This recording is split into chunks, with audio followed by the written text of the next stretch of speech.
شيء تتاكد منه ان هي بفتحتها كده. شوف فتحتها واسعه ازاي. هو ده سرنجه القسطره، مش اي سرنجه يا جماعه 50 سم. في سرنجه ثانيه بتاعت حقن ما هيش سنها مش واسع كده، ما تنفعش. مش اي سرنجه 50. باكد تاني ما فيش معاها سن، هتلاقي ما فيش معاها السن بتاع الحقن اللي بيركب هنا، ما فيش معاها، هي كده بس. خلاص ده اللي تتاكد منه علشان الاكل يعدي منها او الخلطه بتاعتنا. هنقلب الخلطه، نقلبها كويس قوي علشان تنعم وتعدي من السرنجه. لو لقيتها مش بتعدي من السرنجه استنى عليها كمان 5 دقائق. نبدا التاكيل على بركه الله.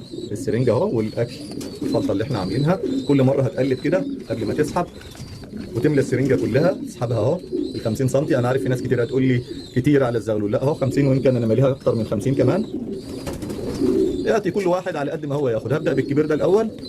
هو طبعا انا جايبه من تحت الاهالي، فالاهالي ماكلينه الذره والخلطه العاديه اهو.